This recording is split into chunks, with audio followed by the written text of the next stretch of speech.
informasi dari berbagai pihak tentang kasus pemberedelan karya dan akhirnya penghentian pameran Yos Suprapto. Saya melihat beberapa hal yang mungkin memang perlu untuk dipahami sebelum kita mengambil kesimpulan sebetulnya apa yang terjadi. Dari sejauh informasi, sebanyak informasi yang saya terima sampai hari ini, saya melihat bahwa ya memang ada permasalahan yang harus dipertanyakan. Dalam hal ini saya sebetulnya kalau dari sisi kebebasan seniman, apalagi di dalam sistem yang katanya demokratis, saya tidak melihat permasalahan dengan karya-karya Yos ini, karena ya Yos memiliki kebebasan untuk mengekspresikan ide-ide, pemikiran dengan tema yang diajukannya yang berhubungan dengan kedaulatan pangan. Ini juga kalau saya memahaminya memang ini bisa didekati dengan istilahnya pendekatan interdisiplin ya. Jadi memang Yos bisa bicara dari berbagai sisi dan aspek gitu, karena di dalam pendekatan seperti itu sebuah fokus itu akan terhubungkan dengan disiplin ilmu lainnya gitu, atau sisi lain dari kehidupan. Nah, ini ada istilah lainnya adalah pendekatan holistik gitu. Saya tidak melihat persoalan sebetulnya di dalam karya dan ekspresi Yos sebagai hak seniman untuk mengungkapkan pemikiran maupun pendapatnya itu. Nah, di sisi lain tentu saja ketika terjadi ketidaksepakatan antara seniman dan kurator dan lalu kurator memutuskan untuk mengundurkan diri, saya juga menghargai itu sebagai hak kurator. Jadi ya silahkan gitu kalau memang memutuskan seperti itu, walaupun mungkin nanti akan ada konsekuensinya ya, bagaimana publik melihat persoalan itu, begitu kan. Nah, hanya memang sesudah saya mencoba memahami lebih jauh, ternyata kan posisi kurator di Galeri Nasional itu juga harus mengikuti aturan dari Galeri Nasional itu sendiri.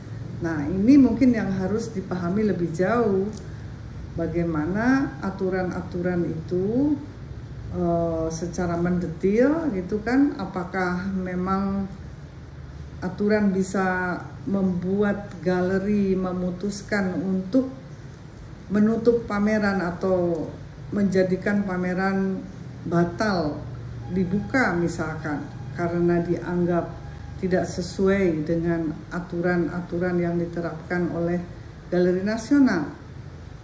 Nah, ini saya ya ingin memahami lebih lanjut gitu, kalau misalkan Yos dianggap tidak mengikuti aturan, itu aturan yang seperti apa? Misalnya tidak boleh mengkritik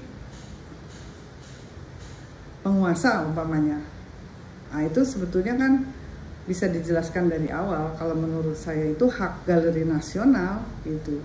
Walaupun ya boleh dipertanyakan oleh seniman-seniman, bagaimana ini katanya konon ini di bawah sistem demokrasi, tetapi ternyata ya ada ketidakbebasan sebetulnya di dalam berekspresi.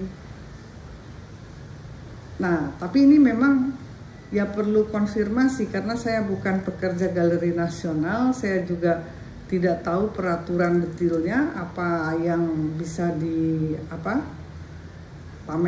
atau tidak boleh dipamerkan. Apalagi sekarang ada Kementerian Kebudayaan yang baru dengan menteri yang baru. Nah, ini juga kan mungkin entahlah ada peraturan-peraturan baru juga. Ini mungkin harus kita pelajari. Nah, selain itu memang ada satu sisi yang agak sedikit meresahkan itu. Di sini seperti seakan-akan terjadi konflik antara seniman dan kurator jadinya gitu, yang membuat saya seperti ya aduh ini kok kenapa harus jadi seperti ini, apalagi mereka datang dari wilayah yang sama, dari Yogyakarta. Nah, nanti dengan adanya seperti konflik ini seperti menjadi situasi yang bisa memecah belah gitu. Nanti ada teman-teman yang pro sisi satunya, yang pro sisi lainnya gitu, dan saya malah khawatir ini kok persoalannya jadi seperti memecah belah gitu, padahal sebetulnya sebaiknya para seniman dan budayawan harusnya jangan mau gitu dipecah belah, apalagi dengan situasi kondisi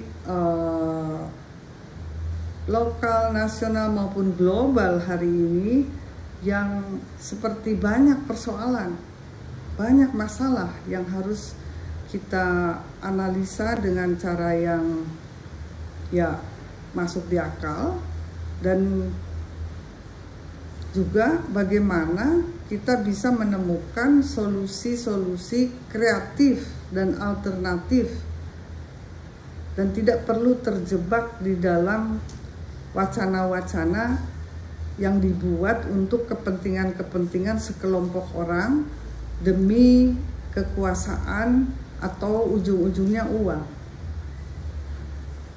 Nah, mungkin dari saya ingin mengingatkan diri saya dan juga teman-teman supaya kita bisa menjaga akal sehat saja. Kalau terjadinya salah paham, terjadinya miskomunikasi, itu kan juga hal yang biasa. Jadi semoga kasus ini bisa diperjelas sehingga tidak perlu menjadikan alasan untuk bersitegang, alasan untuk bertentangan, gitu kan.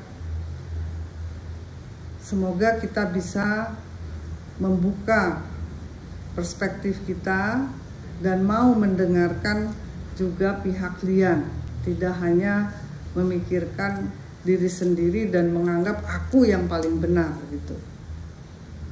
Oke.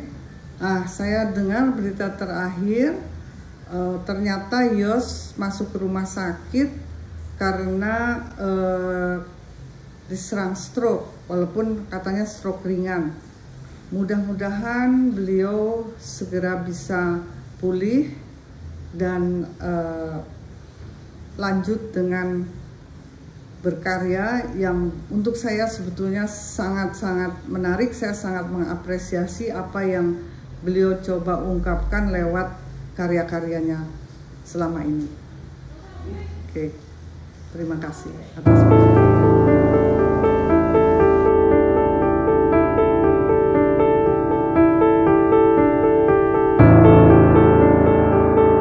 saya baru dengar dari Mas Arif itu. Menurut saya itu kreativitas seniman yang harus kita hargai, dan juga bentuk sebuah bentuk sebuah aspirasi politik yang dituangkan dalam sebuah lukisan yang juga harus kita hargai.